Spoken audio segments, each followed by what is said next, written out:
understanding of blockchain. So this session is all about seeing blockchain in practical, wherein we can experience blockchain and see it in action.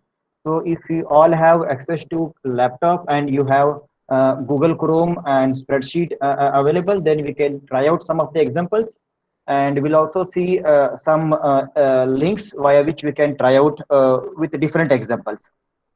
So to begin with, let us see a little bit of concepts behind blockchain. Then we start with the practical of that. So the flow will go like this. We'll understand the blockchain with a small example, which you all are familiar with. Then we'll see what is hashing and how hashing it becomes the backbone of blockchain. Then we'll see a demo of blockchain using spreadsheets. Then we'll see one more example with the Java scripts. Then we'll look into some demo of Python. Then we'll see how we can get certificate from IBM on clearing the basic course of IBM, which helps your students as well. Then we'll conclude with some examples of blockchain. Yeah. So I should say before Corona, we all are familiar with taking attendance in the classroom. So in this slide, we'll try to compare taking attendance in a physical classroom where teacher takes attendance with students sitting in front of the teacher versus if we implement everything with the blockchain, what happens? So in a normal class setting, the teacher usually takes attendance quickly via our own method. We go on calling the names and go on marking it with our own copy of the attendance record. So, and the attendance record we keep safely in our custody in the staff room. So it is like a centralized server. But if we were to implement blockchain in the network, then every student, assume there are 60 students in your classroom, then each of the 60 students would be tasked to keep their own copy of the attendance record. So they should also take attendance now. So in the context of a blockchain, the students can be taken as a nodes of the network. And taking attendance of that day becomes one block. So if we take attendance for today, it becomes today's one block. Tomorrow again, Tuesday or tomorrow's block. Every day's block. In each block, there are 60 entries available now. So we can call it as an attendance, is a transaction data. So now, like earlier, teacher was the whole and soul. If teacher were to mark it as present, that was the whole and soul final authority taking attendance. But now, if a person, say for example, a student by name Mahesh, if he is present, then to declare him as present, every student in the class should confirm that it's a truth. So I hope you are getting me. Every student in the class should agree that yes, Mahesh is present. Then only that transaction enters the block. And once all transactions are done of that, then only the block enters the chain. So blockchain is a chain of blocks. Each block has a lot of transactions in that. So in this example, every student, rather each of the student of 60 students, each student has a copy of attendance available now. So with the blockchain technology, it goes like this, and student, rather the faculty will not become the whole and sole authority now because students also has the access now. So we can say that the record information when the attendance is taken, now it is more reliable because not only the teacher but all the 60 students, they have confirmed that it is truth. It's more reliable now instead of relying only on the single person, that's the teacher. So even if the teacher loses her record, there is no problem because entire class has same copy available. So teacher can borrow it from any of the student. Teacher also cannot fake anything. Teacher also cannot give special attendance to her favorite student because other students will object because they have access to the records, right? So in short, it is the fair attendance system now because there is a lot of transparency, but at the cost of teacher has lost the power over the control, or the authority is lost now. Students also can see the attendance, and to mark as present, even it's like a more democratic in nature. Now we can say it's more democratic in nature. So this slide talks about that in the current form, blockchain is not a profit making because as we can see in the example, teacher actually lost the control. And obviously we got fair system, but as a whole control is lost. So we are shifting the control and the power to the end users. In this example, the students. So if we consider the global market, financial market as a whole, so it is largely dominated by the financial game, right? So, well, in the many governments are thinking to control the transfer of control to the end users. If that is the case, then blockchain can be appreciated. Else, blockchain favors more to the end users by bringing in more transparency than the financial gain to the implementers. That is the reason, one point we can say that why despite of so much hype in blockchain since last 2 3 years, why people are not jumping to that. This is the reason. Yeah. So now, this slide is about the hashing. So, well, having understood the blockchain and its application and appreciation for the blockchain, the thing we should understand is that hashing is all that is the backbone of the blockchain. So, entire blockchain is based upon the set of blocks, and the blocks are linked like a linked list using hashing technology. So, hashing, as you know, you are seeing an image on the screen. Its hash also we can see the downside. So hashing algorithms, you are aware, MD5, SHA, there are a lot of hashing algorithms available. So you can see here, this image has given us a hash value. If I go to the next image, you can see a small difference. I'll just toggle between two screens, slide number 6 and slide number 7. So slide number 6 has a spot available here, slide number 7 it is missing. With the small change, we got a different hash altogether. So what we can say is that humanly it might be difficult to spot out the difference, even a pixel difference, but computer can easily spot the difference and it will give a different hash altogether. So this is the backbone wherein a small change out of a trillions of pixel that makes a difference and that gives rise to a different hash altogether.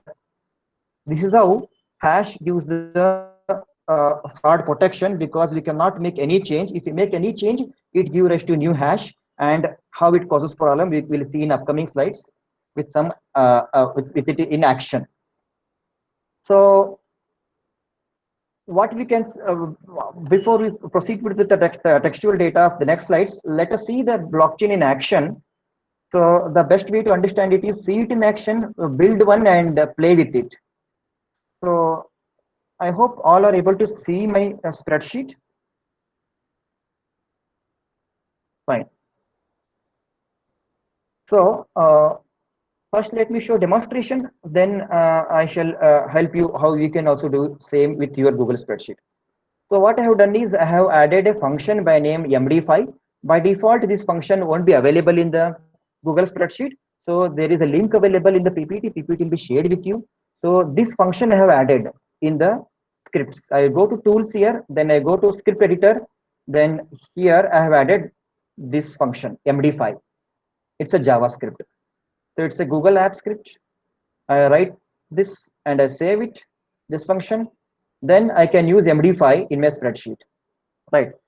So what I will do is here, say if I write FDP here, and I can come here and do is equal to MD5 of this value, right? This gives me one hash value for this. This is using MD5 algorithm for this. So as we know, hashes, it's a deterministic. If we execute the same code in Python, we will get the same output. So MD5, whether we execute with the Google app script or with the JavaScript or with the Python or any other programming language, always gives same output. MD5 gives same output, and it is irreversible. We cannot get FDP value out reverse by reversing this. We cannot reverse this to this value, right? So this is about the hashing, and hashing can be done for a link. You can see for a link also we are able to do a hash. For an image, we are able to produce an hash, and we can produce an hash even for the entire software. So I have mentioned here, if the, for the entire program, I think it's upcoming slides. I have detailed about the hashing. So in short, hashing is for textual data, a string. Hashing is for a link. It's for alphanumeric data. It's for an image, or an entire software can be hashed, and we'll get a value like this, right? So having understood this, now we'll see a typical block structure, how it looks. So we have heard about blockchain. We have heard that blockchain is a chain of blocks. So each block would typically look like this. It has a block ID, right? And it has a set of transactions. And we get some index also here with a block ID. Then we have a previous hash, hash of the previous, like your linked list. Then we have the timestamp, the date and time when this block got inserted, and some junk value. We'll see what is junk value in the upcoming slide, and a hash. If we can see here, I have done is equal to MD5 concatenate of A1 till A13, C13. So from here till here, entire value is concatenated and it is given as input to MD5 and we got a hash of that. Right. We will revisit this now. We'll quickly see this small example so that hashing will be very much clear. It's loading. Give me a moment. Let me quickly refresh this.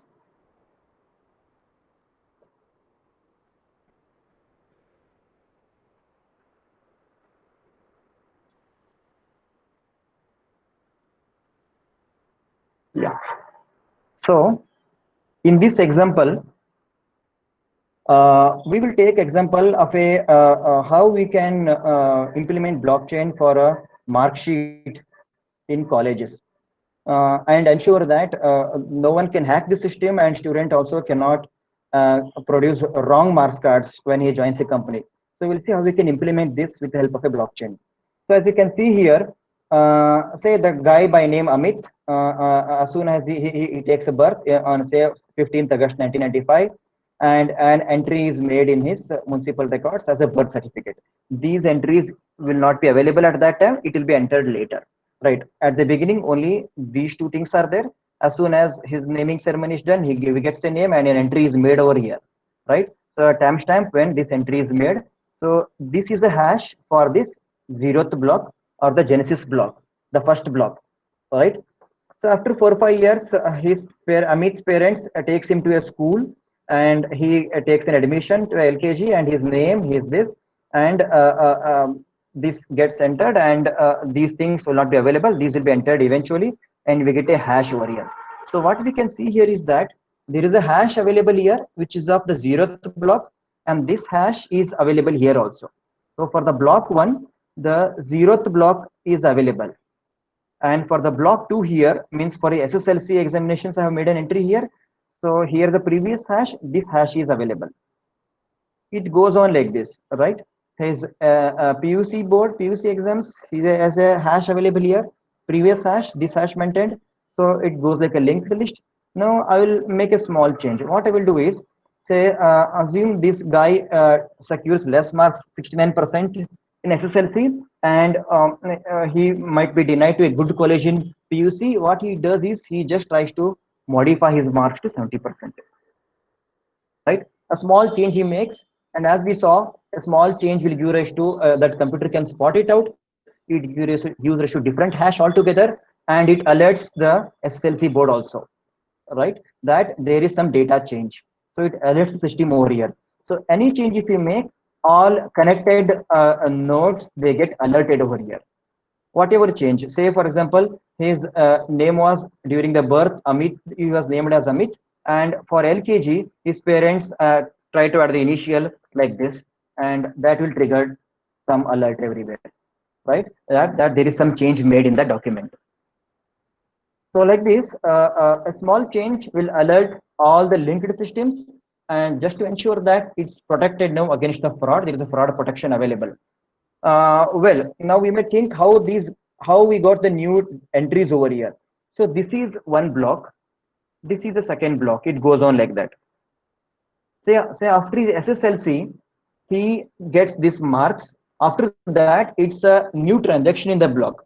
When that is done, then when it is done with the authority, central this authority, and it is communicated to all, when they accept it, it becomes the transaction becomes part of this block. So the block enters the chain, right? So for any block to be entered, it has to undergo a consensus algorithm, which we'll see in upcoming slide. So after the consensus means a general agreement by all the stakeholders, then only an entry gets appended. So there is no insert in this, it's only append record here. So a transaction or the block gets appended, and all others, they will have a synced copy. So everyone has a copy available. As we saw with the attendance case, everyone has a copy, and it's a true copy, means it is in sync. There is no central server here, right? All are different servers and all are in sync. All are different nodes, we can call with the blockchain terms, and all are in sync. So any new entry comes, if it is accepted, it becomes an entry in their block.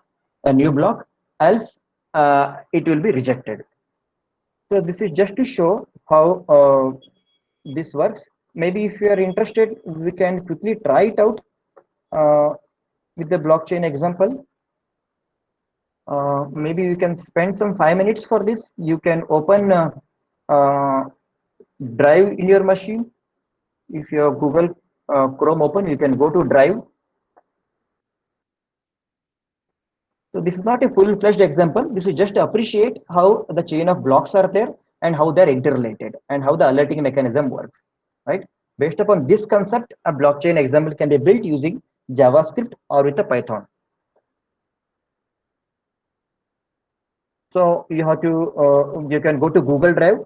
Else, if you are in the email, you can go to the tiles and you can go to Drive here, right? Go to these tiles, Google Apps, then go to Drive, open Drive. Else you can directly type drive.google.com. Then you can go to New. Then you can go to Google Sheets, right? Maybe you can access this link if you want. PPT is available on this. Source code is available in this. MAYUR hyphen PATIL dot blogspot.com. So you can access all the code and all the links as well. I'll just make it clearly visible to you all.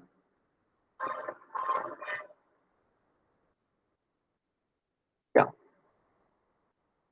MAYUR hyphen PATIL dot blogspot.com.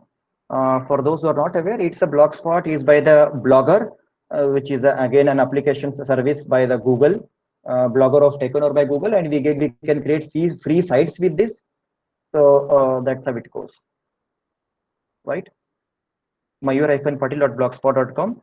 So you can find the PPT as available here, and you can even access the source code. So I'm currently in the slide number 8. PPT link is available in the blog here. Click here for PPT, right? Fine. So I will open a new spreadsheet here. Then, so you can go to tools, then you can go to script editor, tools and script editor.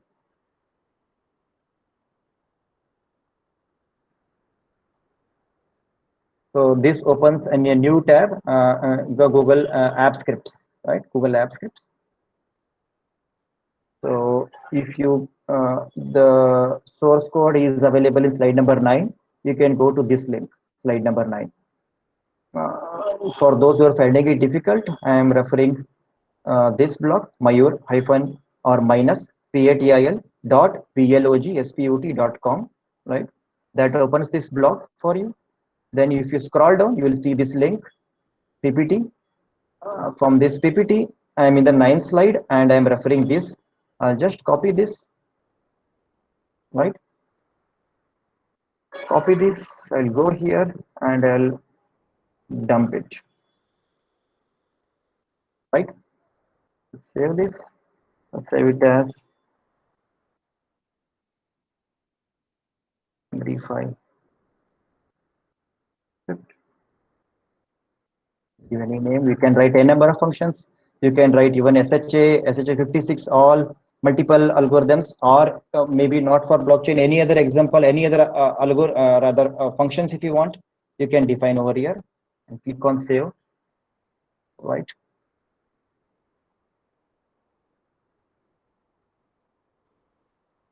Yeah. So once you come here, you can just refresh this. Yeah. So you should be able to see that.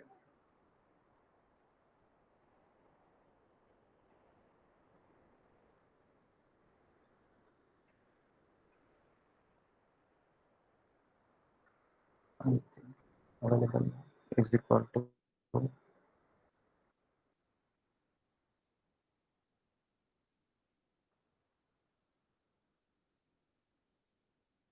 yeah, I got the result. So it goes like this, right? So with that, what I have done here actually is I have done a conditional formatting here. So I made a block and I designed this small block like structure. And here we can have known as a conditional formatting. and you can do the coloring here. If the hashes match, it gives green color. If it changes, it gives a red color. Right? I have done here text contains, text does not contain. So this Excuse is the me, condition. sir. Sir, Yes, one please. minute. Sir, can you do it again? I couldn't follow it up after, Yeah, run command.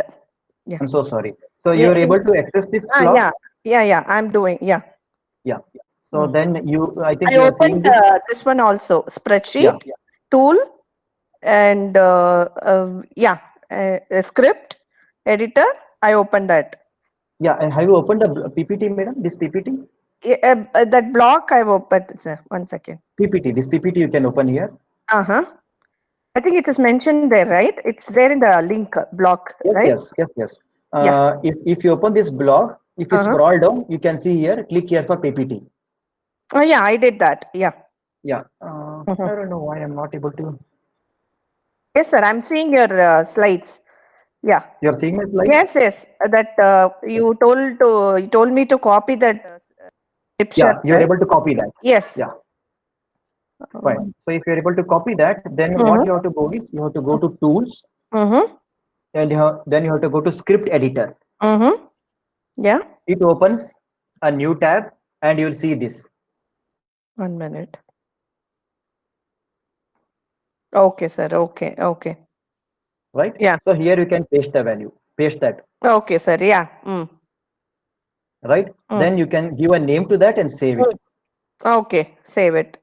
Yeah. After that? So yeah, then you can come back to your spreadsheet, just refresh the spreadsheet once. Uh-huh. Then you can write your name. Say I'll write my name here. Where? Then here Okay. you can do is equal to Uh, MD5 okay. of Mm-hmm. say, this value. A1. Okay. Yeah. Yeah. This should give you the result ideally. Yeah. Okay. Okay. Okay. What basically you're doing, sir? You have written a code for converting Getting the the text hash. into hash value. Huh? Exactly. Exactly. Exactly. Yeah. This Oh. is a code available in internet in a Uh-huh. Stack Overflow. I just took it from there. Stack Overflow slide number 9. We can see that. Okay. Okay. Yeah. Yeah. So open tool script editor, then paste the following code. So this is Yes. just a Uh, JavaScript mm, function mm-hmm. which takes the input, whatever text value pass, and computes Okay, the sir. Mm-hmm. MD5 hash. Mm-hmm. That's it. Yeah. Yeah. I got it. I got it. Yes, So sir. I hope you should be able to get some hash value out of that. Yes, sir. Yeah. Yes. Yeah. So using that now, this is Yeah. This designed. slide I did not understand. The one which you are showing, yellow, Yeah. red color and green This. color. Yeah. So to help you understand, let me go back to this, a simple example. Mm-hmm. So I have made a simple block. Rather, you can make a simple block from scratch. So Okay. for every block, rather I should show one more screen. Mm-hmm. Uh, every block would have this structure. I'll go to slide number 15. Yeah. Block So structure I know. yeah, Okay. block structure you are aware. Yeah. Yeah. So that same block structure I'm preparing here. You have written a code for it, right? After running No, no, that, no. you got this, Yeah, right? exactly. The code is written only here. Ah, You go on entering all the data here. Here at this step, ah, here I have done mm, is equal to MD5 yeah, okay. concatenate of Uh-huh. A1 till B11 means Ah, starting ah, from here this to row to here. that row. Okay. Yes, entirely. That Ah, is concatenated ah, and fed to MD5. So we get a effect. hash out of Okay. So that. So hash yes, algorithm is MD5. Yeah. yes, hash is MD5 only, but Ah, this hash is for this entire block now. yeah. Got it. Similarly, this hash is for this entire block. Yeah. This is clear. And Mm, now we discussed that the analogy of linked list. So block is like a yeah. linked list. So we Yeah. can see the Genesis block has no previous block. Correct. Yes. Yeah. Genesis block. It's a Yeah. beginning block. There Yes. is no previous hash is zero. Yeah.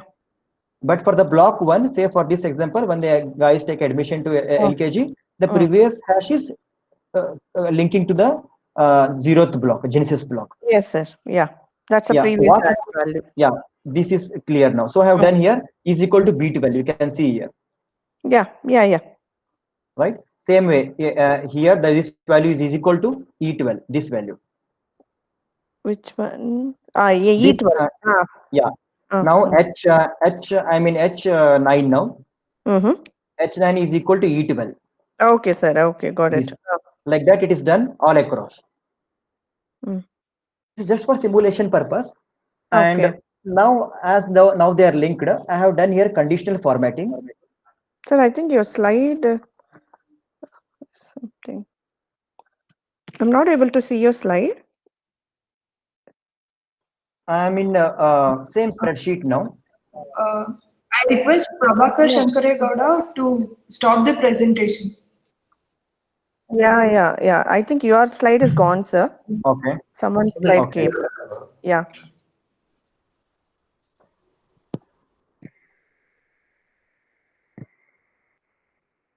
Yeah. Okay. So, No, not it. Not it. Mayur sir, share the presentation again. uh,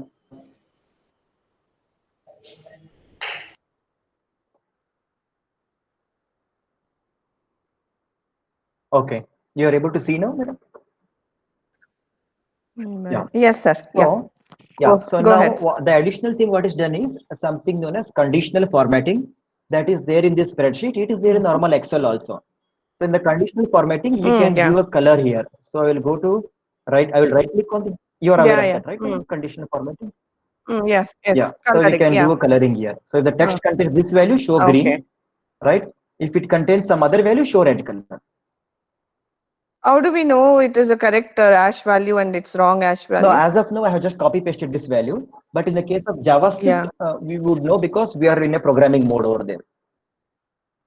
Yeah, this is Okay. just for simulation purpose, how changing a small value would change the value here, like this. Basically, to produce the ash function, right? Yes, yes, From a given. yes, Yeah. yes. For hash function, you're using MD5, and to show the alerting mechanism, how the systems get alerted if, when something changes Oh, in any one of the oh, value, any of the node. I have done condition oh, formatting. That's it. okay, sir. Okay. There is no Got other it. meaning to this example. That's it. Okay, sir. Okay. Right. Fine, sir. So Thank you. now, Yeah, yeah, I'll be listening you. Yeah. Thank you. yeah. So having understood that, now we can come back to the slide. Right. So we saw the blockchain in action, and maybe you can try it out after the session once you're free, and we can implement MD5 or SHA or any of the hashing algorithm in JavaScript, and you can experiment with that. So just to summarize this slide, if the blockchain contains the bricks, if the blockchain contains the blocks, each block is like a brick, then hashing is a cement that joins the blocks, that joins the bricks. We can say it like that. So changing single character anywhere will result in giving entirely new hash. That's how we saw we got a alert everywhere that something got modified. The blockchain is a transaction. It's a set of transactions, a ledger of transactions, and they are incrementally added is the point here. So we cannot insert it. It's only append action, right? And the first block is called Genesis block. So we saw how the fraud protection is implemented, because even if it's a small change, if somebody hacks the system, rather in this example, say when this guy goes to the company, joins a company, and if he produces a wrong certificate or wrong marks card, the company can know it, because if the blockchain is in place, he can verify whether SSLC marks card is valid, whether PUC marks card is valid. So anyone can verify your transactions and check whether it is a truth or not, right? So that way the fraud protection is available. Yeah. So the same MD5 works in Python as well. Let me quickly show a small example here. I open the command prompt. I'll type Python. Then I'll import the hash library. I'll import the hash library. Then say maybe I will give my input as input str. I'll give once again as say my name on the file. Then we can give result is equal to, let me copy just to save the time, right? I'm so sorry, this has to be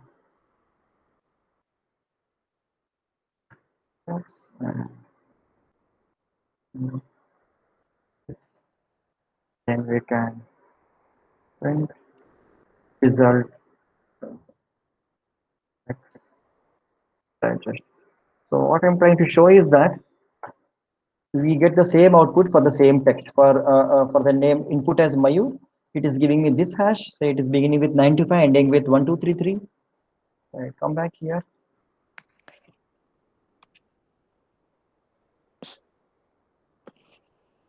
Yeah, here if I give. So what is the length of hash value? It depends on various algorithms. Algorithm, huh?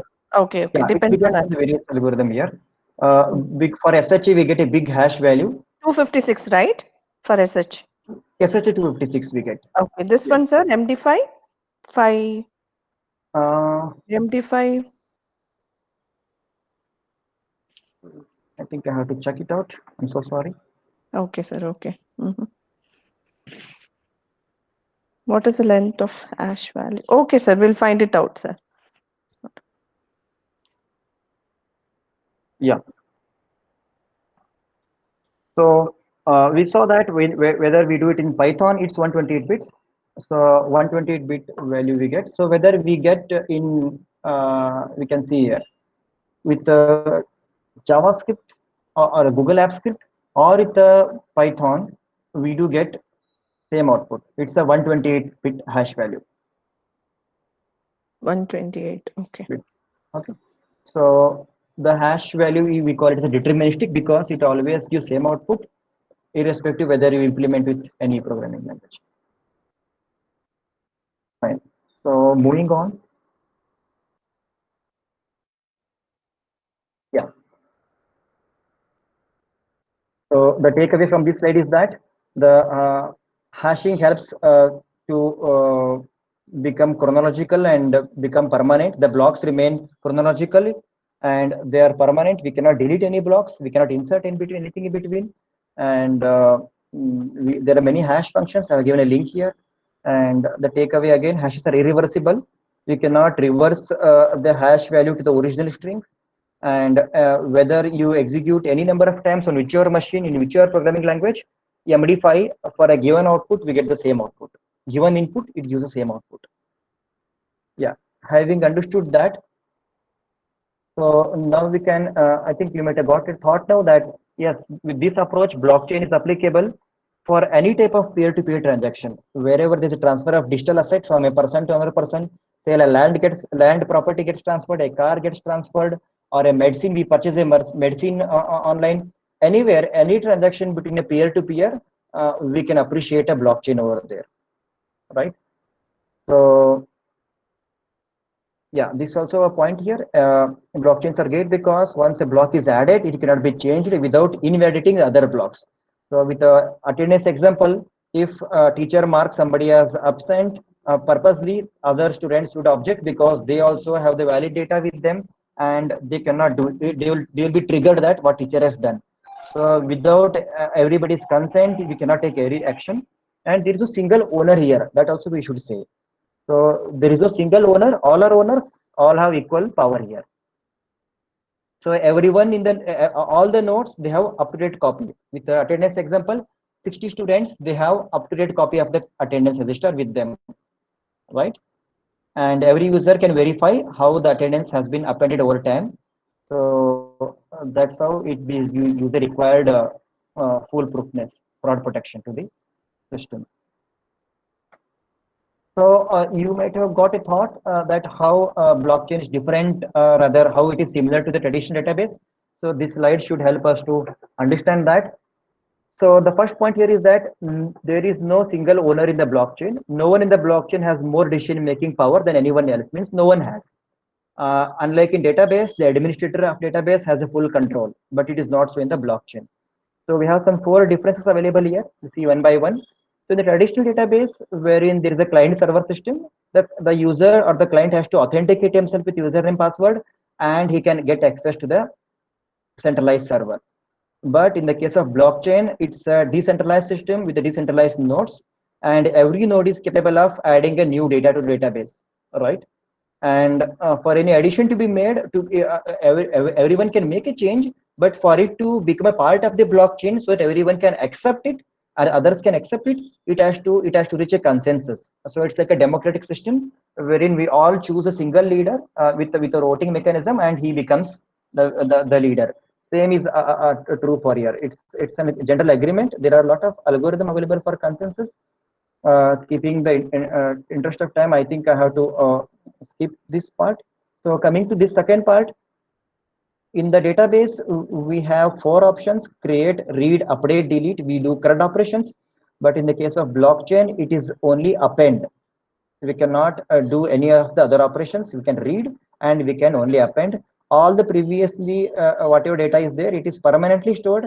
It cannot be altered, but it can be verified by someone else. And that too if the permission is given. So we can have permissions very similar to how we give permissions in the spreadsheets here, that who can view, who can comment. Same way we can give permissions with this. And yeah, this point is very similar to the first point, wherein the central person can destroy, can corrupt, can modify, but in the decentralized system like blockchain, it is not possible, right? And well, blockchain is well suited for any peer-to-peer transaction, but the database is quite open for different kinds of information. This is how we can differentiate blockchain and the database. And coming to what all tools we can use to build a blockchain and blockchain, then we can say that MongoDB can work as a possible solution for a blockchain database. We have a big chain, Ethereum available. It's a global open source platform. We have Hyperledger available, open source. Amazon has its own ledger database available. IBM has, sorry, Google, Azure, all they have come out with their own platform. Well, you can implement it. You need not depend on any of these tools. You can directly implement with your Python code on your machine, or you can directly implement with your JavaScript also. So I think some other theory sessions might have covered a typical block structure. Anyway, we'll quickly go through it. A block has an index, as we saw the block ID earlier. So a block has an index here, right? Block ID. Then we have a timestamp, the date, time when it is inserted, and the transactions. Transactions is given as a list for here, any data, whether it is a school admission or a certificate or a transaction transfer of property, any data, transaction data as applicable. Some junk value, some proof. We'll see what is this, and previous hash. It goes like this. Right. So maybe we'll just stop for 2 minutes. If you have any queries, we'll quickly answer. Then we'll try hands-on with the JavaScript.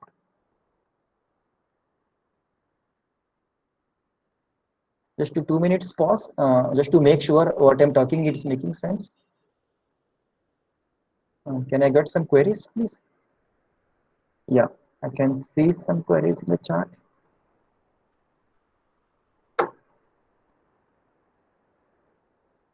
Okay, PPT, people are not able to copy the code. Let me give you a quick permission to copy the code.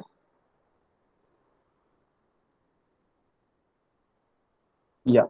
Sir, PPT not able to copy, sir. Download Yeah, I've also. given the permission. Yeah. So PPT permission is given to copy now. Okay. Yeah, 128 bits. Somebody has already answered that. Unable to download. This is there. What if there is a mistake from the transaction initiated with respect to updation? Yeah, this cannot happen because whatever, say this example that what Rakesh KR sir has asked. What if there is a mistake from the transaction initiated with respect to updation? So coming back to the attendance example. So say for example, teacher wants to put Mahesh as present, but in reality he is absent. So in that case, every other student would object that, right? Because they are all the equal stakeholders, and teacher is not the whole and soul here.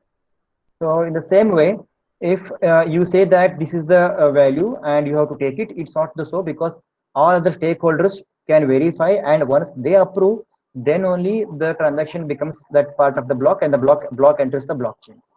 So then there is no scope for mistakes over here. The block gets rejected if that is the case. As simple as that. I think I have answered this query. Any other queries? Maybe you can quickly type here. I can answer that. Then we can go to the next slide.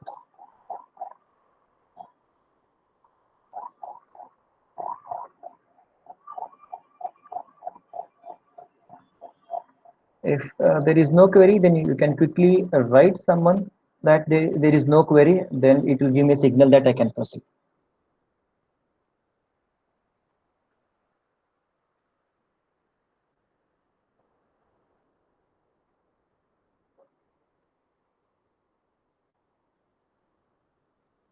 Yeah. Yeah. So if there are no queries, let me proceed. And again, we'll come back. I hope you all are able to see the slides now. I was in slide number 16. Yeah. So now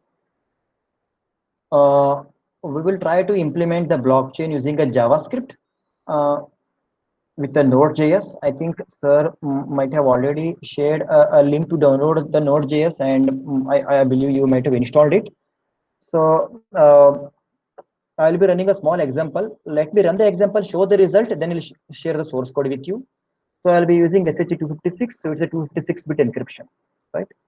And you can see the block here, the structure of the block. It is very similar to what we saw in the PPT. We have here a constructor which takes an index, a timestamp, data, a previous hash, and a class object is created here. To calculate hash, we are using return 256. With this 256 SH is being used, and it's like a concatenation of all the values as we did in Google Apps Script. Same way is done here. All values are concatenated with the plus operator, and you can see the timestamp, previous hash, everything, stringify of this data, and that entire string is given as input to SHA, and we get a hash that is assigned to this, right? So this is now a class ready, and we can easily create objects which become the blocks. So the blockchain here is in-memory block. This blockchain won't be stored on the disk, but you can write a code for JSON dump, and we can make it to store somewhere with the flat file system also. So there is a array here blockchains, and here we are creating a Genesis block, the first block. I'm just giving some date, some Genesis block, and 0. I'm creating a first block here, Genesis block. And there are many other handy functions like a get latest block, which gives you the chain of that, and the length -1 means the indexing begins from 0. So its length -1 gives the latest block. Whenever we add a new block, we can get a latest block and get its previous hash value, right? Attach it to the new, link it like this. So this is for linking purpose. Why we need a latest block? So that we can get its hash value as a previous hash, and whenever we make a new block, we need this old previous block's hash. For that purpose, we have these two functions. Then we can push a new block. So is chain valid? We'll see it in the next example. So now what we'll do is here I'm giving it as a my coin and creating a blockchain. So by default, the Genesis block gets created as soon as this constructor class is initialized. Then we are creating two other blocks, right? With amount is equal to 4, amount is equal to 10. So to run this, what I will do is I will quickly go to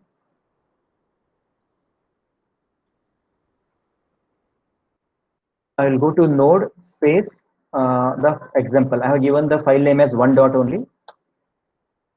So once I execute, you can see here it's a in-memory representation of an array of blocks, right? The first block, index 0, timestamp, Genesis block, previous hash is 0, this. So this output corresponds to this, right? 0, the date, Genesis block 0. That's available here, index and this. So the new index 1 timestamp, amount 4, previous hash. This is because of this line. Here we have amount 4. The new date you have passed, index 1 is passed, and we are getting the previous hash and attaching that with the help of this, right? Same way, there is second block also added here, right? So totally there are 3 blocks. It is 0, 1, 2, right? And we are seeing the output here, right? Python also gives same output if we execute this as an example, and we can store these values in any database, right? MongoDB or anything, because it's just an object. So MongoDB helps because it's object-oriented database over DBMS, so you can appreciate it over RDBMS, right? A simple blockchain So this code, if you want, you can go to slide number 16 and install JS link is available. I think if you've done that, you can directly open this link, right? Uh, simple BC, simple blockchain.js, right? So you'll see the code available here. So you can copy the code from slide number 16, simple bc.js, right? And it starts working as simple as that. So you can see some 4-5 people trying it out. So you can directly copy. I think the permission is available to copy.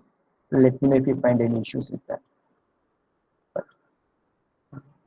Still not able to copy, sir. Copy the code from PPT. No, you can refresh the PPT because I have given the permission already. Okay. I think even then it is.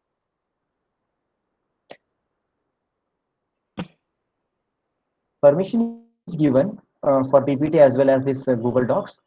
Maybe you may have to refresh it once. Yes, sir. I'll do that, sir. Yeah. You Let can me go check the ahead. settings again. Yeah, we can see here it is ticked. Viewers, commenters can see the option to download, print, and copy. Okay, Right. sir. Sir, you can go ahead, sir. Yeah. Yeah. So you can copy this code, it starts working as simple as that. Now we'll see quickly the second example. The second example, I'm just uncommenting these lines. So second example is to check if the blockchain is valid. So when do we say a blockchain is valid? When do we say the blockchain is invalid? For that, we'll see a little theory, then we'll come back. So you can check the slide number 18 about the validity of blockchain. So it's the slide speaks about the blockchains are great because once a block is added, it cannot be changed without invalidating the other blocks of the chain. So if you want to change something, it will make the other blocks invalid, as we saw in the Google spreadsheet here. It will get a red colored alert will come. So the integrity gets lost. So the best way to check whether the blockchain is valid or not is to loop through all the blocks of the chain. In our case in JavaScript, loop through all entire list you have to go through and check if they are connected and hence they are valid. So how do we say it is valid? It goes with this logic.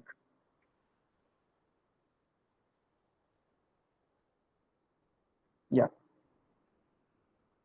Let me show with this logic directly here. Yeah. Here is the code I have written.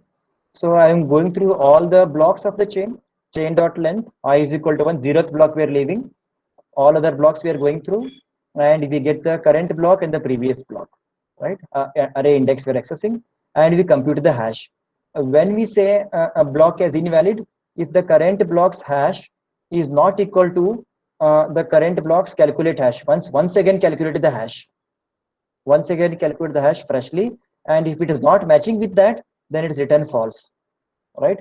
This is as simple as in this example.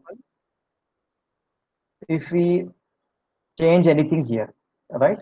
Now this is the hash value 225 and beginning with 225 ending with A93. If I change anything here, right, we have to recompute the hash, it gets changed. So then now the block becomes invalid. That's what is mentioned here, right? And also if the current block's previous hash is not equal to previous block's hash, so whether this linking is there or not, current block current block's previous hash not equal to previous block's hash. So this should be equal to this everywhere across the block. If it is not so, then there is something wrong. Then again the blockchain becomes invalid. So these two conditions, right? So with these conditions, it will be executed for an entire block in a loop. So now what we can do is, earlier we saw code up to this much. Here I am telling my coin dot is chain valid. I am calling this. It gives me whether true or false because this gives you only true or false, right? If it goes through entire, it gives us the result as true. If it is missing somewhere, if there is no connection, it gives false. So now what we'll do is instead of 4, I will make it as 5. So this 4 value, I'm making it as 5 and I'm calculating the hash again and checking if the chain is valid. With this change, we'll try to execute the second program.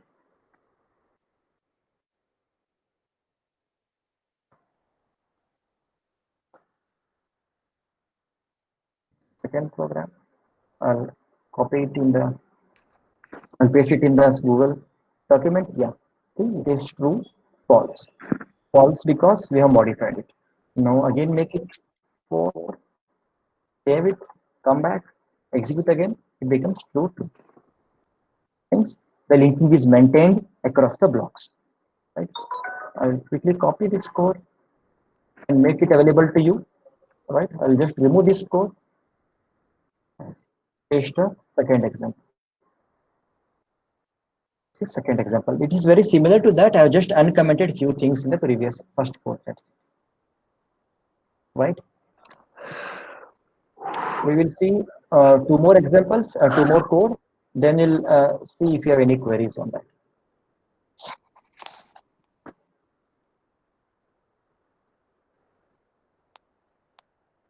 So checking the validity of the blockchain is as good as checking the integrity of the block.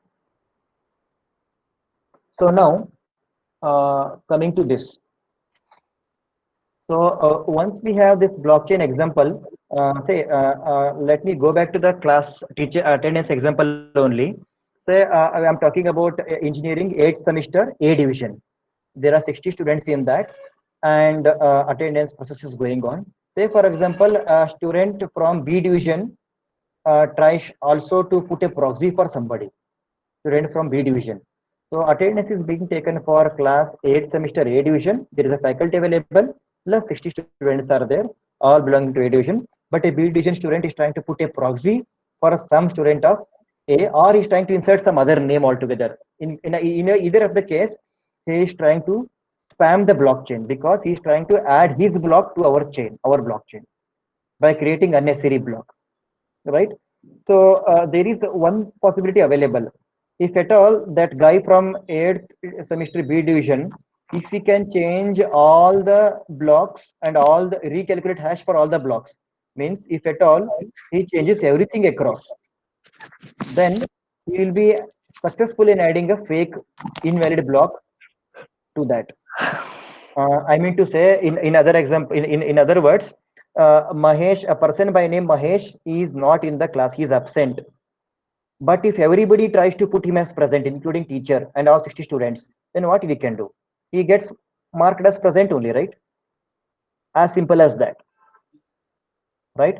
So let me repeat. Mahesh, the boy Mahesh is absent for the class today. He is absent, but all 60 students of the class plus faculty decided to mark him as present. In that case, the block gets entered to the chain because everybody has agreed to fake. So what, there is no other option if we do like that, right? But in real world, it cannot happen. So this point, hope it makes sense. Well, now coming to the first point, we don't want, sorry. அதுக்குதான் இவ்வளவுதான் ரியாக்ஷனா?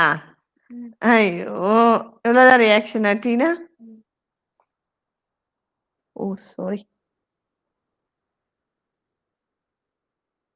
Yeah, fine.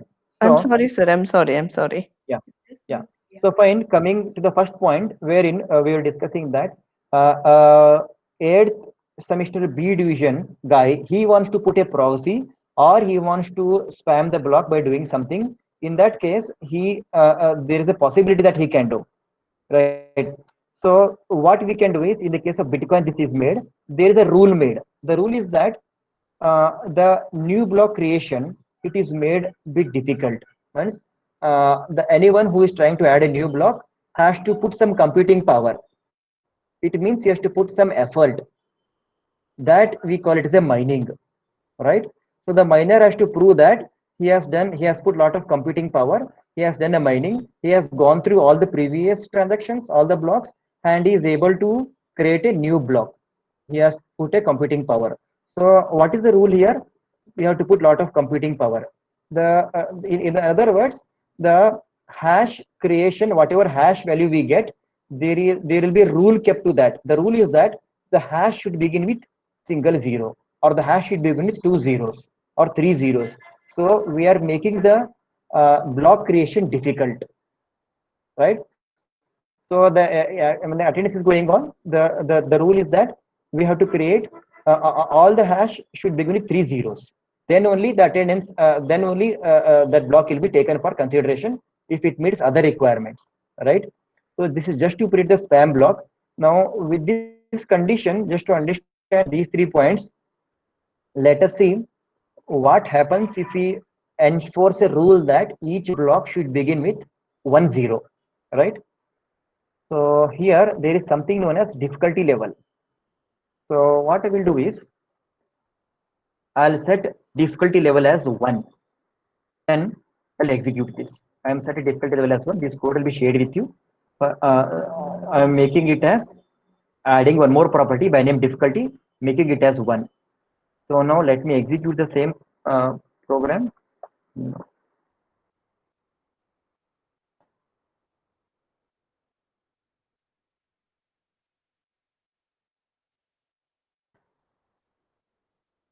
Yeah, I have made it as the rule is that each block should begin with 0. So it took me 5 iterations, 1, 2, 3, 4, 5, 6th give me beginning with 0. So now the block creation becomes a bit difficult, right? Rather from instead of 1, we'll make it 3. See the change. So it is trying by trial and error, trying different combinations, checking if the new hash value what we got out of SH56, it is beginning with 3 zeros, and it is now using the computing power for my laptop, right? So finally, you saw there was 1 0 2 0 like that. Finally, it succeeded in getting a block with beginning with 3 zeros. Then only this block will be valid now, right? So it's a rule. Rule in the case of Bitcoin, the rule is that each Bitcoin should begin with 6 zeros. That's a rule, right? So now your thought may come to you that we discussed that blockchains are deterministic in nature, right? So unless see, if we keep everything same over here, if we don't change anything in this, then n number of times you execute, we get same output. I hope you are getting me. Without changing anything from here to here, if you execute this code n number of times, because the blockchains are deterministic in nature, you will get same output, right? So the only thing, but the rule says to get a hash beginning with 2 zeros or 3 zeros.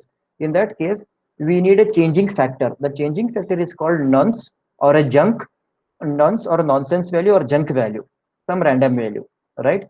So that random value is the one which brings some randomness that results in getting a different hash value, right?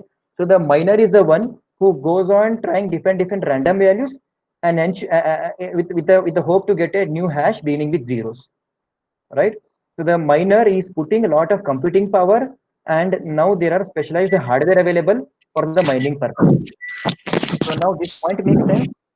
A miner is someone on the network who is interested in creating a new bitcoins or a new block by performing it, by creating a new block, by executing the algorithm, taking a trouble, taking putting his computing power into action and getting a new block. So that's how the mining goes, and that's how is the proof of work that he has done some work. So we are able to ensure that there is no spam and there is some work done to prove that the block is valid, right? So the longest chain means it means the lot of work has been done in that. So there is a more chance of accepting that. Well, we'll see one more example. Let me give this code to you. I just copy this. We can try it out. Just delete the previous code and paste the new code. Yeah, this is the third code, right? To check the whether the block is valid. Well, so the fourth example is regarding well, so the miner is putting his computing power, he is putting the effort in creating the block, and he is validating the transaction. He is like a third party person who is validating whether transaction is valid or not, right? Like an example, a car gets transferred from one person to another person, then the RTO validates it, by changing the name from person A to person B, the change of ownership, and the bank validates by transferring the amount from B to A. From A to B, that ownership got transferred via RTO, and other papers got transferred, and in other words, the money got transferred from B to A, right? So these are the rules of the business. Means when a car ownership get transferred, this much should happen. So these rules are kept in the smart contracts, which are executed programmatically as per the business case. So when it comes to mining rewards, so we want to know who has done the mining. So there is a concept of public key and the private key, very similar to your Google Gmail ID and password. So whoever is creating his public address address is like a valid address in our case of Paytm or Bheem valid address, it is public. Same way in case of your blockchain, we have a valid address which is public in nature, and we have private key using which we can create a block, which you can sign in and create a block. So to understand this example in a better way, let me try out a small example. I shall share one more link. If you are on slide number 21, you can try this out. Maybe I can dump this in the chart window so that things will be clear to you. I think the nonce value I made clear now. Nonce is the what it gives the randomness, and without that we will get same output every time, but we want different output every time because we want to hash the begin with different number of zeros as specified by the rules of the game, like that, right? So I think this point is answered. Difficulty level always means number of zeros beginning the hash. Well, yes, in the case of Bitcoin, it is the difficulty level is set to 6, means it should begin with that. Well, in a programmatic way, we can make it difficult. In this case, it's all about hash only, right? It's a hash which joins everything. And all other, whatever other business rules, they go into the smart contracts. So it's a difficulty level which what decides the beginning with 0. And just you try making it beginning with 6, you can see how difficult it is to get beginning with 6 zeros. It takes a lot of time, right? I think you have got access to this. You can just open this link. This is only for demonstration purpose. So with this example, we can see behind the scenes how the blockchain works. So it's only for education, I repeat. So this is the same JavaScript what is being used here, but in addition to that, an Angular JS front end is made by this person, right? The code is available on the GitHub. So what we can do is we can see behind the scenes how it works. So to begin with, we have the 0th block, the Genesis block available. Previous hash is 0, like in a Google spreadsheet. Nonce is 0, timestamp, and the hash of this is some value is available here. The 2 block, there is some block available here. What we'll do is we'll try to add some transaction here. So I will go to create transaction here, right? And I want to say this is I want to transfer some money to someone. So I want to transfer some money to Gurraj, okay? And I want to transfer 1,000 rupees, right? This is my wallet address, public address. We cannot change it because we are spending from this. It's a wallet address as like a Paytm or Bheem. And sign in and create, it is we are using our like a similar to our Gmail password is being used for encryption purpose. So we are signing and we are creating a transaction, right? There is one transaction entered. I'll create one more transaction now, right? I will transfer some amount to Pooja. Say I will transfer 5,000. And then create transaction. So now we can see that there are 2 pending transactions, 2 transactions pending to be mined. They are not yet part of the blockchain. Currently, blockchain has only 2 blocks, 0th block and the first block, what we saw earlier. This becomes the 3rd block, means 0, 1, 2, with 2 transactions in this, right? I'll say start mining, and here we can tell whether the difficulty level, how much you want to set, we can set it, and we can put the mining reward, how much is to be rewarded, right? So I'll go to pending transactions, I click on start mining, right? Fine, it is mined now, right? So we got the block entered here, block 3, 0, 1, 2 or block 1, 2, 3, 3rd block here. In this block, there are no transactions. Genesis block, here there is one transaction. System has sent 100 as a reward. And here we have from this person, that's me, to Gurraj sir, I have sent 1000 rupees. From me to Pooja, I have sent 5000 rupees. And I only did the mining. So for the computing effort I have put to validate these transactions, I have got 100 rupees reward from the system, right? It's only for demo purpose. So that's how it goes. You can go here, change the difficulty level, and reward also we can change. How much coin a miner receives for successfully creating a new block for the chain, right? So same is being implemented in this example. Better I would stop here again, and let me see if any other queries are there. Then we'll resume with the Python and some examples. If you have any queries, you can quickly type in the chat window.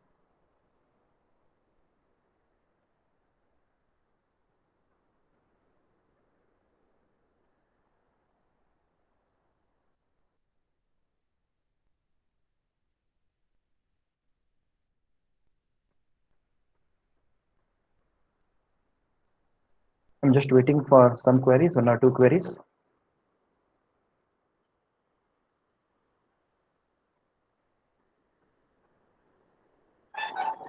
If no queries, maybe you can quickly type. Someone can type as no queries. That gives me indication that to go ahead. Yeah, what takes one to be a miner? Let me answer this point from a Bitcoin perspective. So we can see here from the Bitcoin perspective, a miner is someone on the network who is interested in creating a new Bitcoins by forming a new block. So he should have a laptop, he should have a computing power, net connection, he can connect, he can choose what all transactions he want. In the case of Bitcoin, the difficulty level is 6. With the 6 as a difficulty level, there is some gap in creating of new blocks. So you can see here, a miner can see all the pending transactions. As you can see in the other example, there were pending transactions available here, right? So miner has access, miner should see the pending transactions, and he should validate whether the request came from a valid original, whether it is going to a valid person, and verify all the hashes, previous linkages, ensure, check that the chain is valid. We saw an example for that. If the chain is valid, and he can choose the pending transactions which want to be part of the next block, and he can create that. He's creating a new block, right? So anyone with a computer and internet could validate the transactions and get rewarded.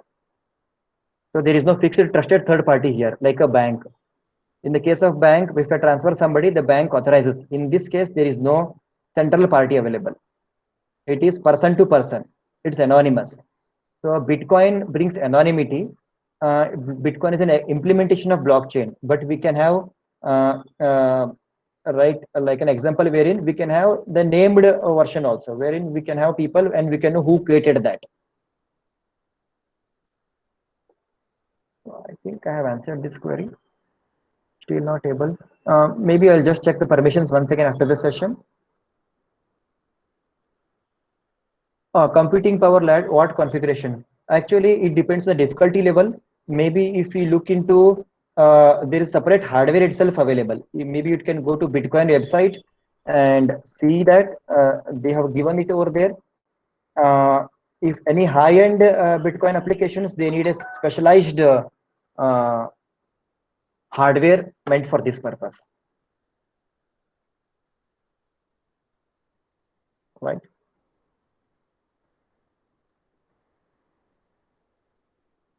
So we can go through these steps and you can work accordingly, right?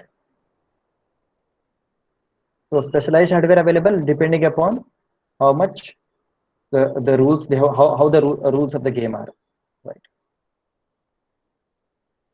Yeah, let me, in the available 15 minutes, let me quickly go through the remaining slides. Yeah, these slides are about the application of blockchain.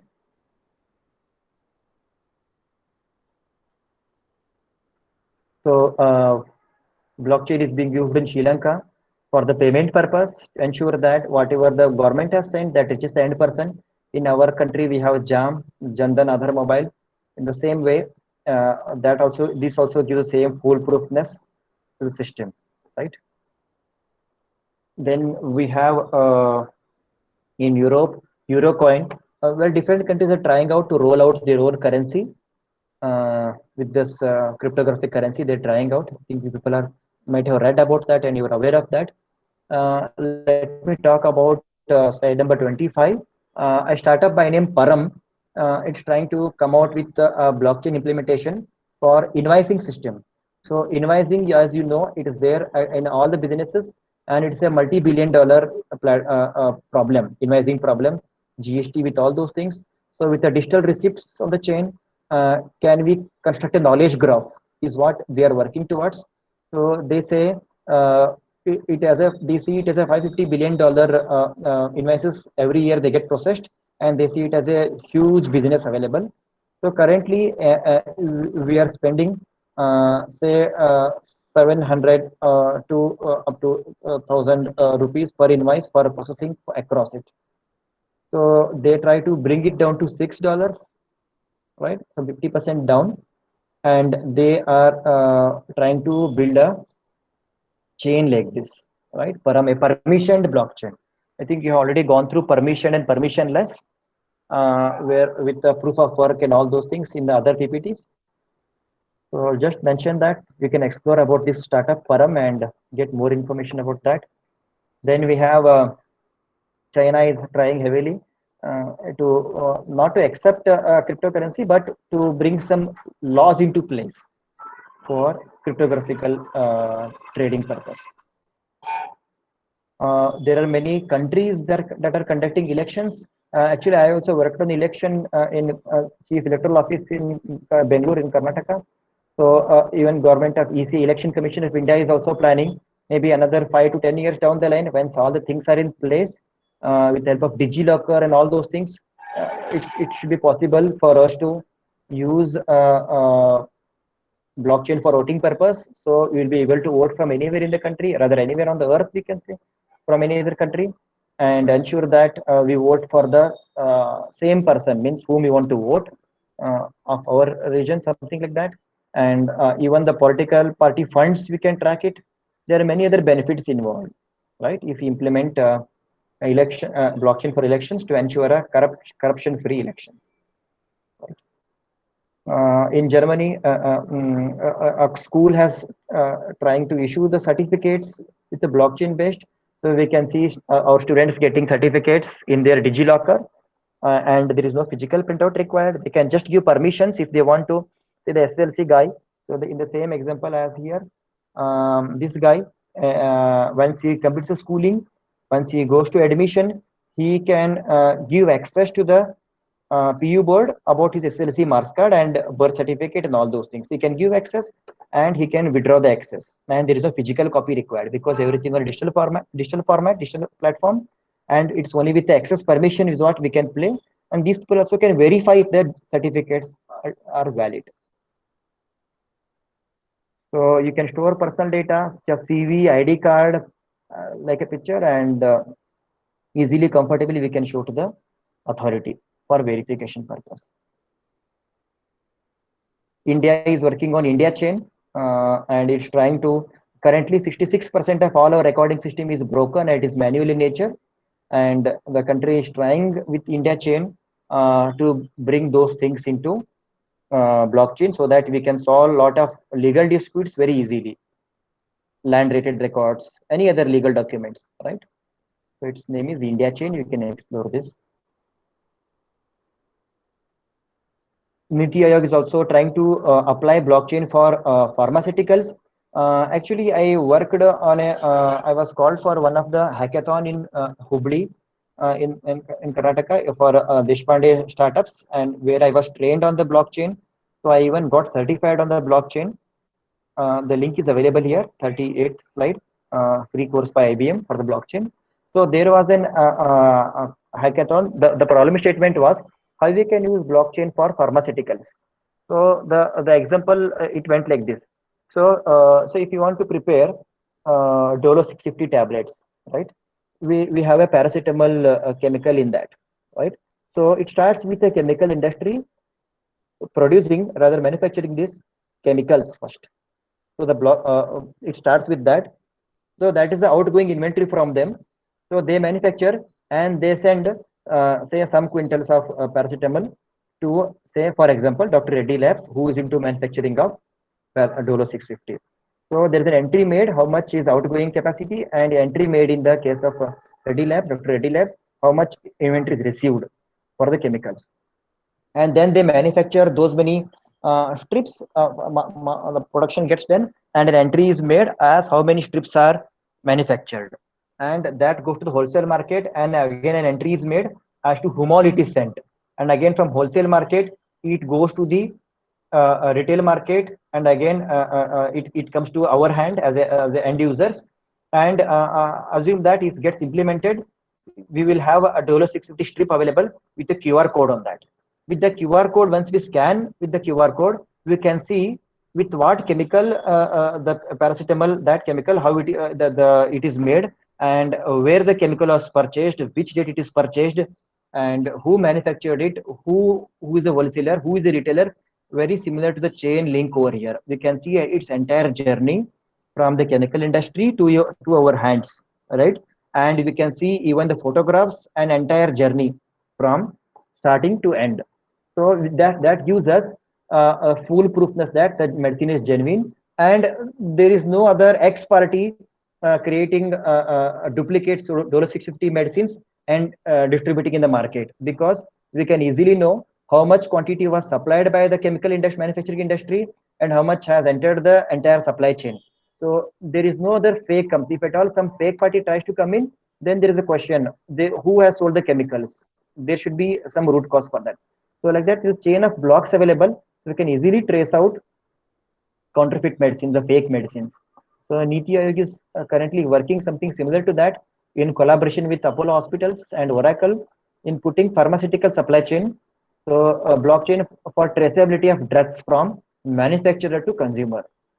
So we can spurious medicines we can prevent, right? And this similarly can be applied to land registry records, fertilizer subsidy, our food also, right? So that's how it goes. So a Python example, we saw that we can try out SH256, we get the output like this. So in the available 5 minutes, let me quickly show you one small example. This example I have taken from, you can see slide number 33, a complete example. This is taken from IBM, right? A blockchain implementation using the Python, right? You can explore this, right? So I have already downloaded the code and I'll be running that. So there is a server available and there is one client, and we will be implementing blockchain for a charting example. So for a chart which is a peer-to-peer chart, we can see how we can ensure that it is a secured chart. Let me open the folder.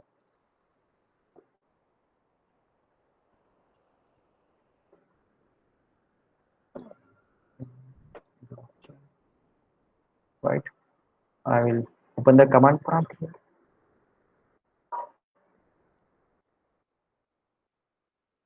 Let me run. It's made with the Flask as a front end, right?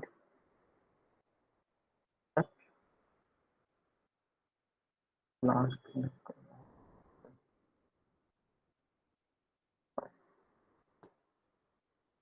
Then I will run this Flask code. So here I am running the server for the chat application. Right. Now I will open a client. One more terminal I will open. Here I will type Python. It's run underscore app.py. Right. So this starts the client. I will go to the terminal here and type localhost and port 8000. Yeah. So decentralized content sharing. So we can use this blockchain for anything, everything between a peer to peer, right? Uh, so I just want to say hi there, and I'll write my name as Patil. I'll say post, right? It is a decentralized content sharing with blockchain as a platform. I will request you to mine. I think there is some issue with this Python code. Uh, I think my antivirus Bitdefender is blocking something.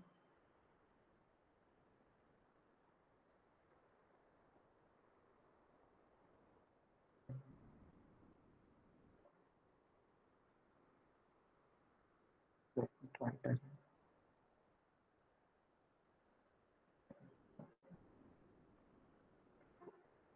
No, so sorry. Let me try it out. It's modified the code, it seems. Yeah. Anyways, I have kept the screenshots. Maybe you can try the example after this session.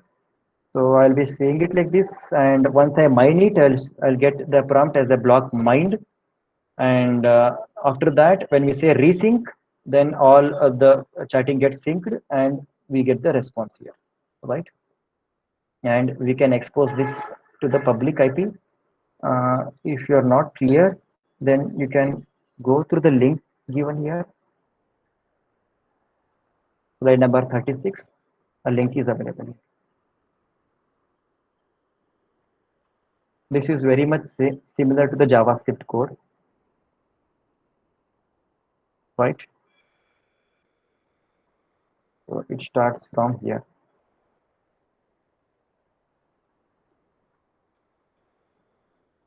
Yeah. See, here we define a block, very similar to JavaScript like only. The index, transactions, timestamp, that was a JavaScript. This is Python code, right? Then we compute hash here. Then we make a blockchain. Then we make an array of that. Then we create a Genesis block, right? Then we add a new block. It goes like that. Ultimately, entire charting application is made with a Python as a backend and Flask as a front end, and we can see it in action. You can try out this code, right? It's available.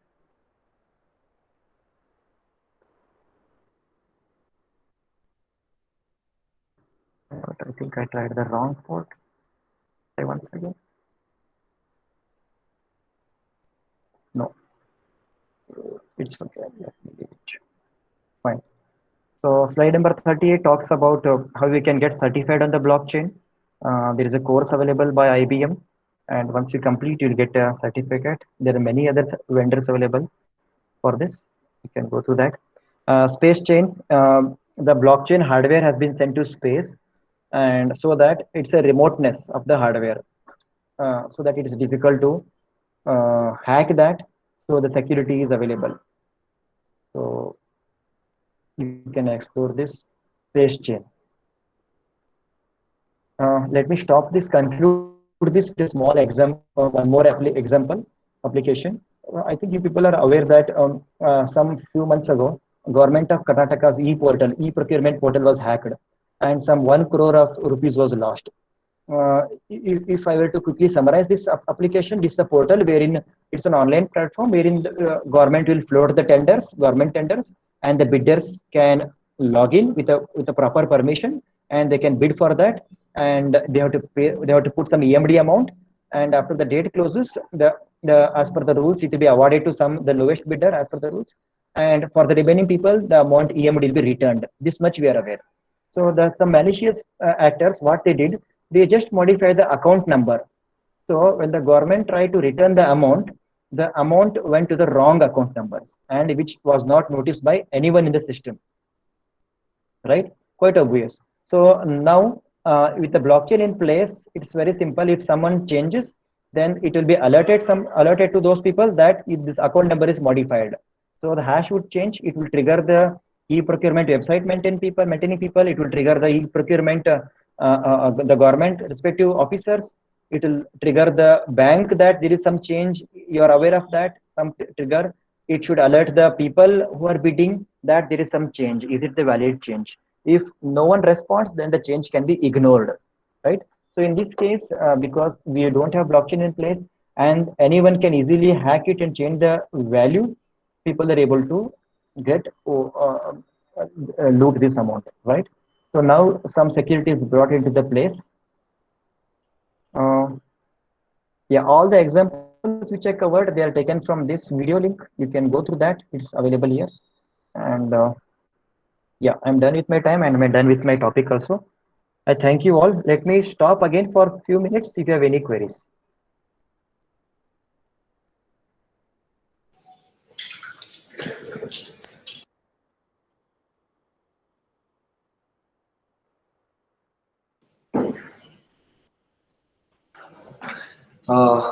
I think it was a wonderful session. The participants, if you have any questions, you can post your questions.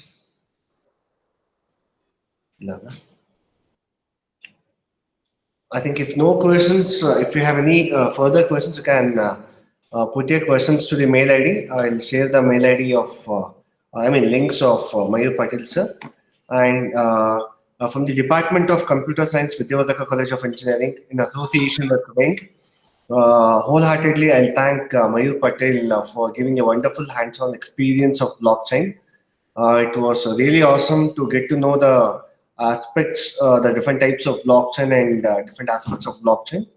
Once again, I'll thank you. Participants, kindly fill your attendance and feedback form now itself.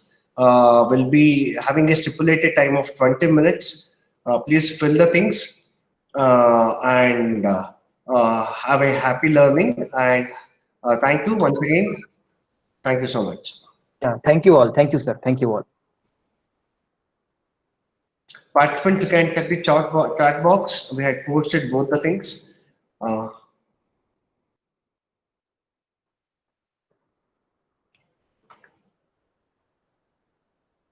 Kindly fill the attendance form and feedback form without fee.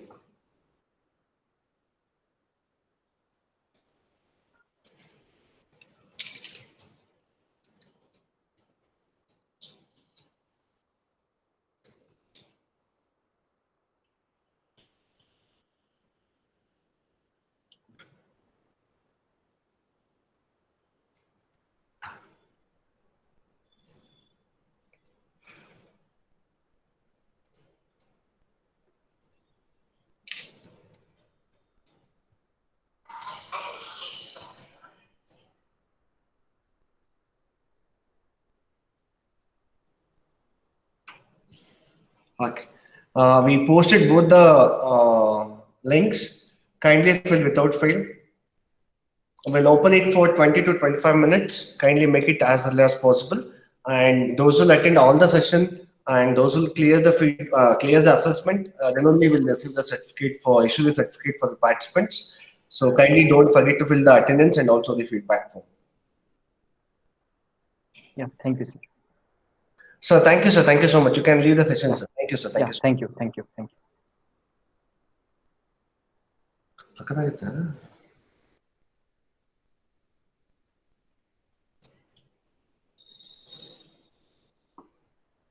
Those who have submitted your attendance and also the feedback, please leave the meeting.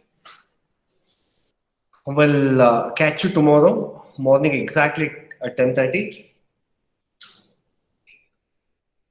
Those who had filled both the feedback and also the attendance, kindly leave the meeting. Thank you. Thank you so much.